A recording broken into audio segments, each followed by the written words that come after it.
It's not about the value of your soul. It's about the value of you in the marketplace. There's always two pains in life. There's the pain of discipline or there's the pain of regret. It's not what happens that determines the quality or the quantity of your life. It's not what happens. And the reason is because what happens to about everybody. No different. The sun went down on all of us last night. A common event, a happening. And I found out that the same things can happen to two different people. One gets rich and one stays poor. Why is that? It's because it's not what happens, but rather it's what you do that changes everything. What's an area of your life right now that you really want to improve? What's an area that's important to improve? So your body's great. How about your career? Career's great. How about your relationships? Intimate one especially, or your kids, or your relationship with your creator, your spiritual side of your life. Or is it your finances? Figure an area that really matters. Decide on that area. I say to people, you've got to participate in your own rescue. You've got to retool yourself. Lasting change is different than a goal. You don't always get your goals, but you always get your standards.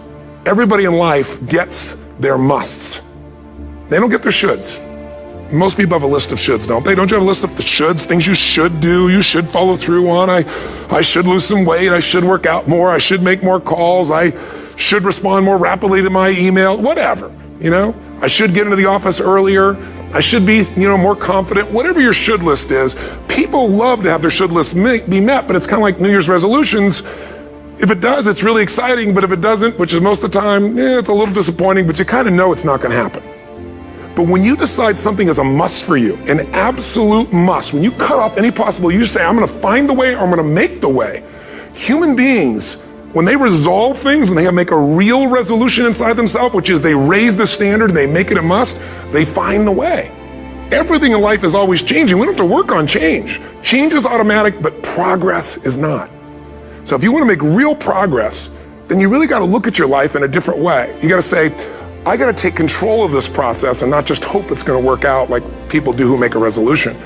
My mom was a powerful woman, so she kicked my fourth father out, whose name I carry, and he adopted me. And when he went out, she decided it wasn't his side, so she kicked me out too by chasing me out with a knife. And I wasn't worried she was going to stab me or anything, but I decided this is freedom, and I've got to find a way to make my life work. But I had no money. I had a 1960 Volkswagen I worked $40 a week as a janitor to buy and pay for. And so I had no car, I had no money, I had no anything. I went and slept in a person's laundry room, and then I decided I've got to figure out what to do, and I needed to feed my mind because I was so depressed, I was so overwhelmed. I'm missing my brother and sister and feeling just completely out of sorts. So I got on a bus and I traveled 14 miles, I remember, because I ended up running it one time. And I went to this bookstore and I bought this book called The Magic of Believing by Claudia Bristol. It's the first real book other than maybe Think and Grow Rich or Emerson's essays. And I started on this journey of saying every single day I'm going to feed my mind. I'm not going to hope good thoughts show up. I'm going to read biographies. I'm going to find out what makes people tick. I'm going to understand what makes me tick. And I wanted to read a book a day, but I didn't do that. I took a speed reading class and I read 700 books over 7 years. And they were all personal development, human development, psychology, physiology. And then what I try to do is take anything that I learned and apply it.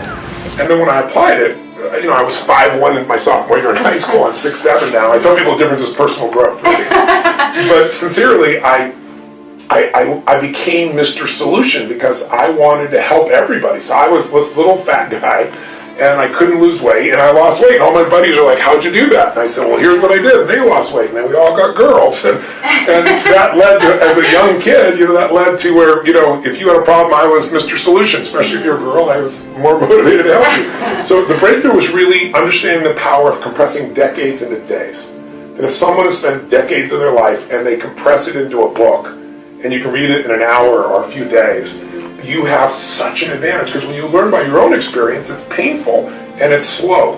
When you learn by other people's experience, everybody knows in the financial world, other people's money is leverage, right? Well, other people's experience is more powerful than other people's money, because you can have the money and lose it. But if you get the experience, you can change it all. So I think that was the beginning for me, and it set me on a lifelong path of hunger. I've never lost my hunger. You get on an airplane, what's the first thing they say? If we get into trouble, mask will come down, oxygen's there, and the first thing you got to do is put it on your kid, right? No, why? Who do they tell you to put it on? Yourself, you selfish bastard. What's the deal here, right? But it's because if we don't take care of ourselves, we can't care of them. So for leaders, what I always tell them is, it's you first. It starts with you, and it starts with your psychology. 80% of growing a business, if you look at what the chokehold is on a business, it's always the leader. And 80% of that chokehold is the psychology, and 20% is the mechanics. I mean, people in this room know the mechanics and strategies beyond what anybody on earth knows in their category. So it's really about you being in the state where you execute. It's like I always tell people, knowledge is not power, it's total BS. Knowledge is potential power. Execution trumps knowledge every day of the week. And so my life is, how do you get yourself to execute? And execution comes from learning to put yourself in that right state every day. What do these people need to get started? Why aren't they starting? We all know the answer is fear. But the difference with you guys or me or anybody who's followed through is we're more afraid of what life would be like if we don't follow through than the person who's willing to settle for what they got and kind of hope it'll change and maybe purchase something for the moment and then not follow through with it. It's almost like people, overachievers, have a little more fear. They're a little more afraid of missing out. They're afraid of not being there, or they got a strong enough reason to follow through. So I'd say if you're looking at home, you want to give somebody some value, go, where do I start? I'm sick of this. That's a damn good place. Once you break through, then it just becomes a game. The people that are getting your products have not yet broken through in most cases. The breakthrough happens by conditioning your mind every day, by feeding it a role model or story. It's putting yourself in a peak state where you follow through by getting physically strong. It's creating a little ritual of doing a little bit each day, and then you get momentum. But the most important thing of all is what we started out with. Why? Why is it a must for you? It doesn't have to be you're against the wall, but it has to be something you're hungry for, because the only difference in people is hunger. And if you're not hungry, get around people that are hungry and something will hit you. So people can change their standard by getting around where it's better. People can change their standard by getting associated with what's true, like the bills they got to solve, the problems they got to do it. Or they can do it because they're excited because it's something new they want to take on. Everyone's different, but they got to find the why, and they got to come up with some daily rituals to get them going and just do a step at a time. That's where you get momentum. People that succeed, when an opportunity is there, they trust. They trust. If I'm going to thrive, this is here in my life for a purpose. Life isn't happening to me. Life is happening for me. And even this pain or challenge or this opportunity is something I got to find a way to make use of. I need to make a decision, and I need to do something right now to move things forward in the direction of what I really want for my life. Even if I don't know the final destination, I need to move in that direction. I need to take some form of action. Most people, they have all these visions. Maybe they start to make a little sort of decision, but they don't make a real decision because they don't act on it. And if you don't act on it, your ideas, your dreams will die in your mind. They'll die on your lips. And think about it. Most people in North America, around the world, the Western world, are they truly fit, strong, and healthy?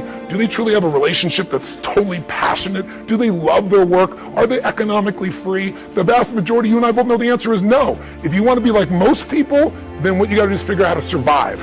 If you want to lead, you got to thrive.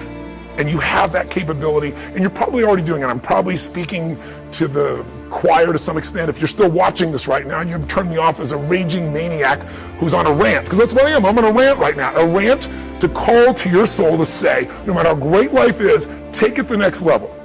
Find the way to thrive on the very things that stop other people in their tracks. Thrive on what produces fear inside you and in other people. Thrive on something that you envision that you have a higher purpose for. Thrive by being decisive. Thrive by taking massive action. And if the massive action doesn't work, if what you try doesn't work, just simply try something else. And if that doesn't work, try something else. If that doesn't work, try something else until you find what works. Now you can speed that up by modeling, by finding somebody who's already getting the results that you want to get in your life. Somebody who already has lost 30 pounds and kept it off. They aren't lucky, it's been 5 years. Somebody who started with nothing and now they're financially free and their family has an extraordinary quality of life. Why not figure out what they do? Somebody who truly is happy, not because everything's going their way, because they find a deeper meaning and a richness in everything around themselves, whether it be their children or nature or even problems. Because obviously, if we had no problems, we feel dead inside. Problems can either destroy you or call you to become more. If you look at the biggest challenges in your life, if you brought certainty to it, if you brought a vision beyond the problem, if you made some decision of what you're going to change, even if you didn't know how, and if you took immediate action with enough intensity, massive action, you probably found the cure-all. You probably found a way to adapt and get where you want to be.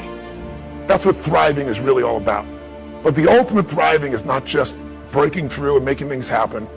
The ultimate thriving for this year or any year of your life is to remember the secret to living is giving. It's to, as corny as that sounds, it's to connect to something bigger than yourself. And it can be done so easily. It can be done right there at home. Instead of running past your kids, looking at your phone, it's stopping, connecting. It's kissing your spouse in a way where those sparks happen, like when you first met, instead of how you doing and moving on.